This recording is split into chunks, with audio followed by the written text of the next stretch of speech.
Chicken rezala, যার জন্য নিয়ে নিয়েছি 1 কিলো চিকেন। এখানে ম্যারিনেটের জন্য 1 চামচ আদা বাটা, আমি রসুনটা বেশি ইউজ করি সেটা জানেন, 1.5 চামচ রসুন দিলাম, নুন টেস্ট অনুযায়ী। যেহেতু ঠান্ডা পড়ে গেছে, রেজালা তো খেতেই হবে, আর বিশেষ করে ডিসেম্বর মাস, সানডেতে হলে মজা খারাপ হয় না। এখানে 100 গ্রাম মতন আমি টক দই দিচ্ছি, দিয়ে ভালো করে ম্যারিনেট করে অন্তত আধা ঘন্টা রাখার চেষ্টা করুন, তাহলে খুব ভালো হয়। আর হাতে টাইম থাকলে 1 ঘন্টা রাখতেই পারেন। রিফাইন তেল 4 টেবিল স্পুন। একটু তো ঘি বেশি, তেল বেশি দেওয়া হচ্ছে বুঝতে পারছেনই, কারণ রেজালা খেতে গেলে একটু তেল ঘি তো চলে যায় শরীরে আমাদের। আর আমি এখন 1/2 টেবিল চামচ মতন ঘি দিচ্ছি, পরে আবার ঘি একটু অ্যাড করবো, ঠিক আছে, ফ্লেভারের জন্য।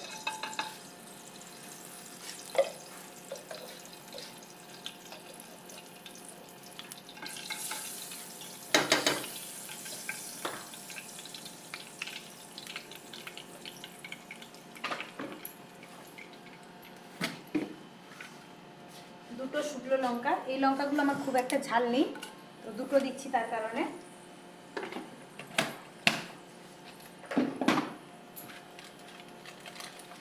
রবিবারে বিকেলে এটার সঙ্গে যদি একটু ময়দার রুটি বাড়িতে বানিয়ে ফেলেন, জানি আনহেলদি, কিন্তু রবিবারের জন্য তো সবারই চলে, এটা সেদিনটা হচ্ছে ফ্রি টাইম, আমরা তাই মনে করি। তার কারণে যদি ময়দার একটু নরম নরম রুটি হয় তো ভালোই হয়। জিরে দিলাম, দুটো তেজপাতা দিলাম,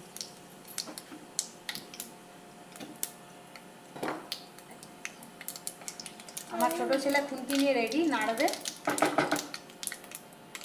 আর আমি এখানে মিডিয়াম সাইজের পেঁয়াজ 3টে কেটে নিয়েছি, দিয়ে দিচ্ছি।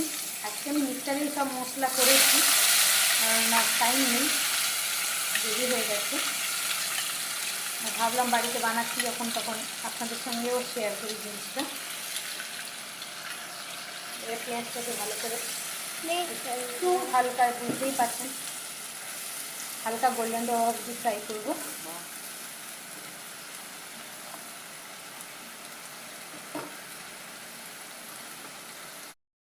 হালকা তেল ছেড়ে এসছে, হালকা কালারটাও চেঞ্জ হয়ে গেছে।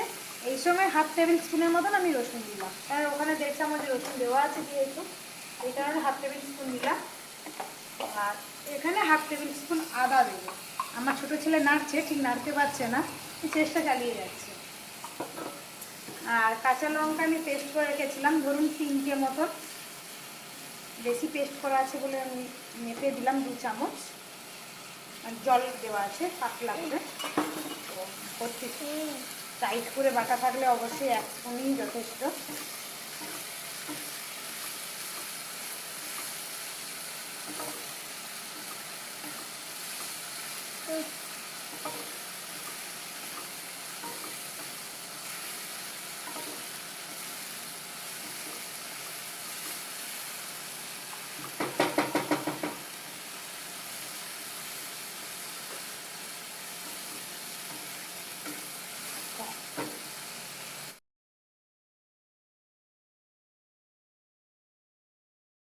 তেল ছেড়ে গেছে দেখতে পাচ্ছেন, ভালো করে কষানো হয়ে গেছে।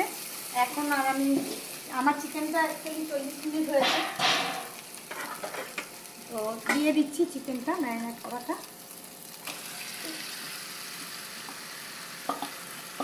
দিয়ে এটাকে ভালো করে এবারে কষতে দেবো।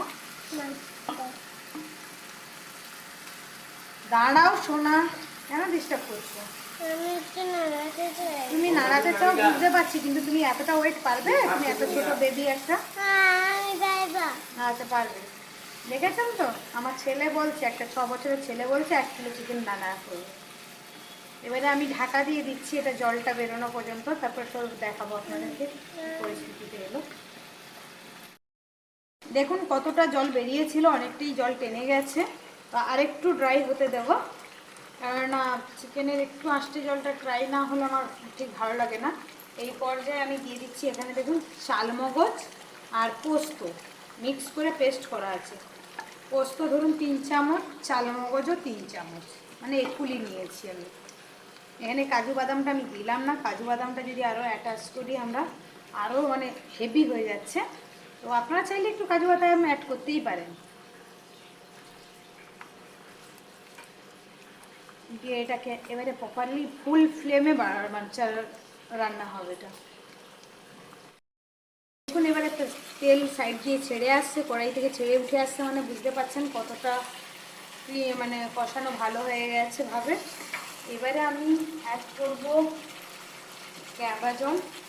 এই যেটা ঢাকনাটা আছে ওটার মধ্যেই দিচ্ছি, হাফ ঢাকনা ধরুন।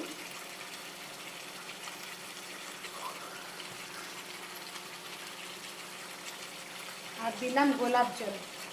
গোলাপ জলটা আমি একটু বেশি দিচ্ছি, হ্যাঁ 1 চিটি দিলাম।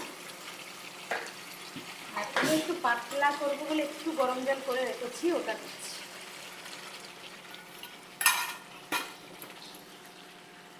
কেননা পরে এত জমে যায় জিনিসটা যে তখন আর পাতলা থাকে না। আর আমার বাড়িতে একটু গ্রেভি সবাই পছন্দ করে, সেই কারণে এই পয়েন্টে আমি নুন মিষ্টি দিইনি। নুনটা আগে দেখে নেব, দেখে তারপর আপনাকে দেখাচ্ছি। এমনিতে মোগলাই রান্নাতে নর্মালি মিষ্টি পড়ে না।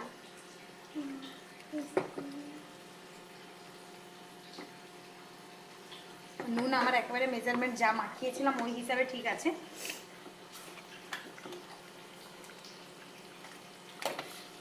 নুন আমার লাগবে না, আমরা বাঙালি তো একটু চিনি না ছড়ালে ভালো লাগছে না, মনটা আফসোস করছে। তাই সামান্য চিনি কেটে ছড়িয়ে দিলাম আমি। আর দেখুন হাফ চামচ মতন ঘি দেবো। সোম আনডিসিপ্লিন আমার ভালো লাগে না। ঘিটা ফ্রিজে ছিল, জমে গেছে, তাই 1 চামচ দিলাম। হ্যাঁ, না এতে তো ঘি একটু না পড়লে যাবে অতটা টেস্ট হয় না। আর শীতকালে একটু খাওয়া যায়। আর আজকালে তো ডাক্তার বলছে যে সাদা তেলের চেয়ে ঘি ভালো, রোজ 1 চামচ খেতেই পারেন। তো সেই জায়গায় যদি আমি 3 চামচ চিকেনের মানে ইউজ করে থাকি, খুব একটা করছি না, কেননা বাড়ির সবাই তো খাচ্ছি। কেউ একা যদি 1 চামচ খেতে পারে, 3 চামচ তো 5-6 জন আরামসে খেতে পারে, তাই না? সেই জন্য। আর এটা আমার হোমমেড গরম মশলা, এটা আপনাদেরকে আমি পরে রেসিপি শেয়ার করব, ওটা আমি দিয়ে দিচ্ছি। আমি কেনা গরম মশলাটা খুব একটা ইউজ করি না, বানিয়ে রাখি বাড়িতে। দিয়ে এবারে মিনিট 2-এর জন্য ঢাকা দিয়ে রাখবো সিমে। এবারে দেখতে পাচ্ছেন অনেকটা ঘন হয়ে গেছে, ঠান্ডা হতে হতে আরও ঘন হয়ে যাবে, তাই আমি গ্যাসটা অফ করে দিলাম। এইভাবে বানিয়ে ফেলুন, হালকা হবে, খুব হেভি নয়। বাড়িতে রবিবারে বিশেষ করে সবাই খেতে পারবেন, আর ঠান্ডার দিনে তো খুবই জমে যাবে ব্যাপারটা।